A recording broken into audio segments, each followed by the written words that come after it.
Stock మార్కెట్లో invest చేసి మీ డబ్బులు డబుల్ చేసుకోవాలనుకుంటున్నారా? విజయవాడలో జరిగే సుందరరామిరెడ్డి గారి లైవ్ సెమినార్ కి అటెండ్ అవ్వండి.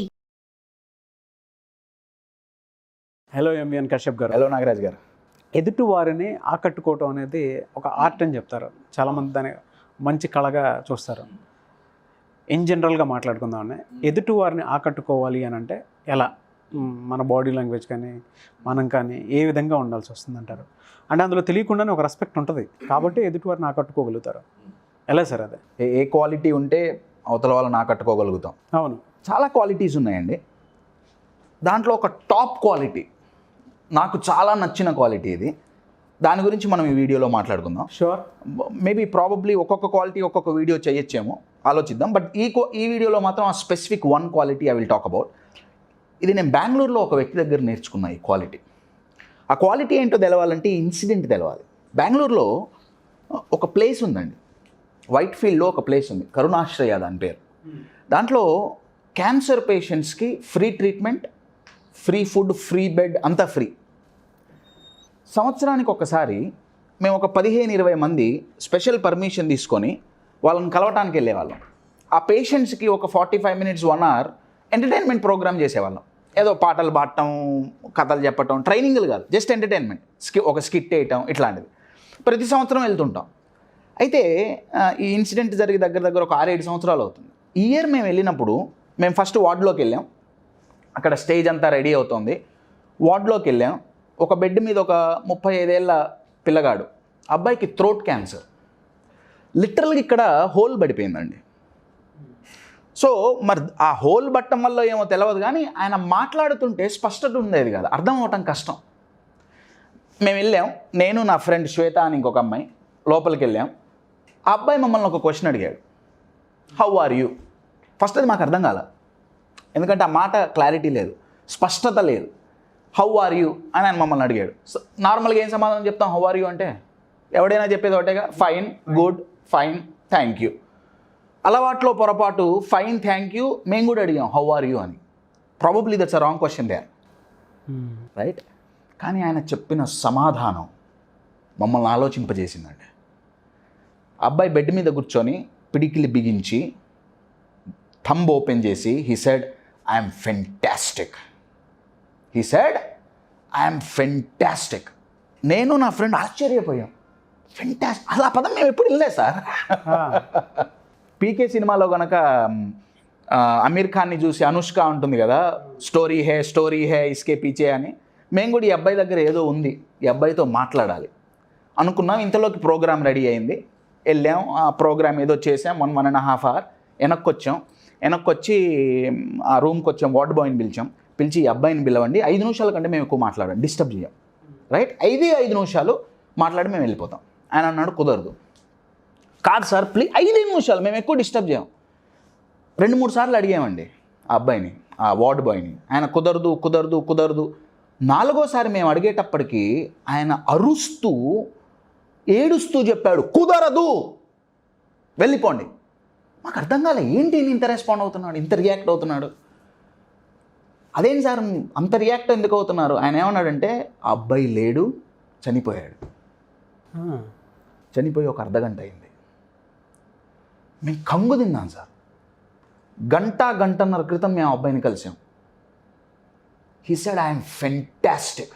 బా, నేను ఆయన అడిగా, కాదండి ఆయన గంట క్రితం మేము కలిసాం. He said he's fantastic.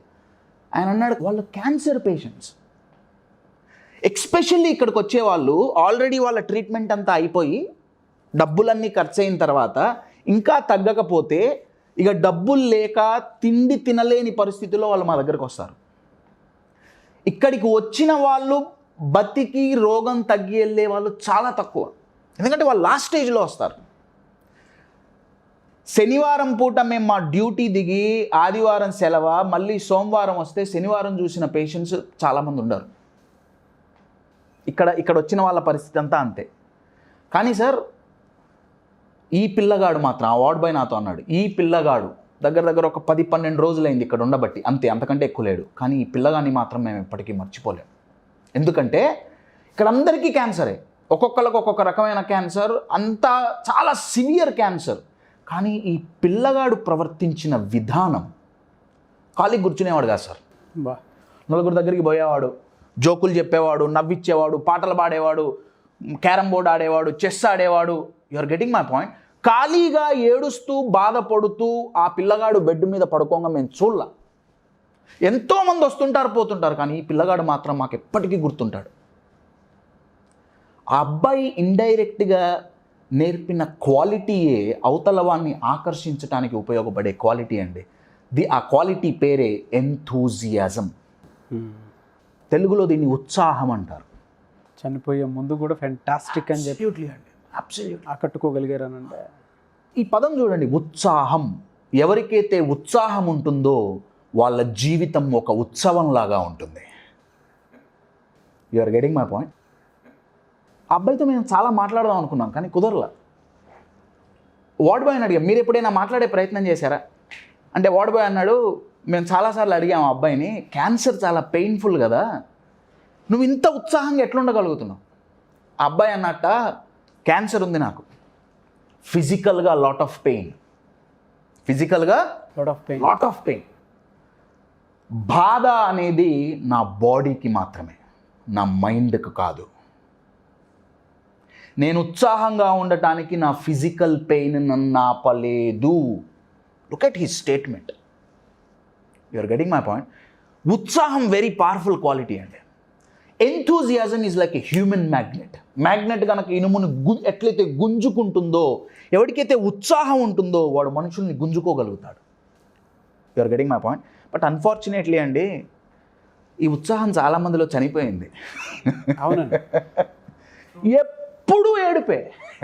How are you అంటే ఫైన్లు కడుతుంటాం, ఫైన్. అరే ఎట్లుంది లైఫ్, ఎట్లుంది, ఏదో నడుస్తుంది. ఎందుకు కదండి, చల్తా హే, దౌడతా క్యూ నహీ హై. You are getting my point. నేను మా బంధువులకు ఒక ఆయనకి ఓపెన్ హార్ట్ సర్జరీ జరిగితే హాస్పిటల్లో 10-12 రోజులు ఉండాల్సి వచ్చింది. Okay. Open heart surgery, heart attack, bypass surgery. ఆయనకి ఆపరేషన్ థియేటర్లో ఆయన గారికి హార్ట్ సర్జరీ జరుగుతుంది. ఇక్కడ ఒక వెయిటింగ్ హాల్ ఉంది. నేను వెయిటింగ్ హాల్లో కూర్చున్నా. అది exclusively for cardiac patients. So అక్కడ ఉన్న వాళ్ళంతా కార్డియాక్ పేషెంట్ల బంధువులు. కొంచెం సెన్సిటివ్ సిచ్యువేషన్ కదండి, హార్ట్ కొంచెం ఎప్పుడు ఏమవుతుందో తెలియదు. కొంతమంది ఏడుస్తున్నారు, కొంతమంది బాధపడుతున్నారు, కొంతమంది ప్రేయర్ చేస్తున్నారు, ఇవన్నీ నడుస్తున్నాయి. కానీ జనరల్ టాక్ ఏంటంటే అండి, అక్కడ ఏంటో రాక ఇదే రావాలా, హార్ట్ ప్రాబ్లమే రావాలా మా వాళ్ళకి, మేమేమన్నా పాపం చేస్తుంటే దేవుడు శిక్షించాలనుకుంటే హార్ట్ అటాక్తోనే శిక్షించాలా, ఏ బీపీఓ షుగరో అయితే మందులు వేసుకుంటే తగ్గిపోతుంది కదా, ఇంత ఇయ్యాలా. నేను విన్నా. నాకు సైకాలజీ అంటే చాలా ఇష్టం, మనుషులు ఆలోచించే విధానం. నేను కింద ఎండోక్రైన్ డిపార్ట్మెంట్కి వెళ్ళాను, డయాబెటాలజీ డిపార్ట్మెంట్కి, షుగర్ వ్యాధి సంబంధించిన. అక్కడ అందరూ కూర్చొని ఉన్నారు డాక్టర్ కోసం వెయిటింగ్. అక్కడ వాళ్ళ టాక్ ఏంటంటే, ఏంటో షుగర్ వచ్చింది, రోజు మందులు మింగాలి, చప్పటి జీవితం అయింది, చేదు జీవితం అయింది, స్వీట్ తినలేము, టీలో షుగర్ ఉండదు. ఇంకేమన్నారో ఏదో ఒక ఆపరేషన్ అంటే చేసుకొని 2 రోజులు హాస్పిటల్లో పడుకుంటే అయిపోతుంది, ఏ బాధ ఉండదు. హార్ట్ అటాక్ వచ్చినోడేమో షుగర్ వస్తే బాగుండు అనుకుంటున్నాడు, షుగర్ వచ్చినోడేమో ఇంకోటి ఏదో వస్తే బాగుండు అనుకుంటున్నాడు. నేను ఆర్థోపెడిక్ డిపార్ట్మెంట్కి వెళ్ళా, చెయ్యి ఇరిగినోడేమో కాలు ఇరిగితే బాగుండు అనుకుంటున్నాడు, కాలు ఇరిగినోడేమో చెయ్యి ఇరిగితే బాగుండు అనుకుంటున్నాడు, ఏమి ఇరగని వాడు ఇంకేదో ఆలోచించి ఏడుస్తున్నాడు. ఇన్ షార్ట్ ఉత్సాహం అనేది చనిపోయిందండి. అన్నీ కలిసి వచ్చినప్పుడు, అన్నీ మంచిగా ఉన్నప్పుడు ఎవరైనా ఉత్సాహంగా ఉంటారు. You are getting my point.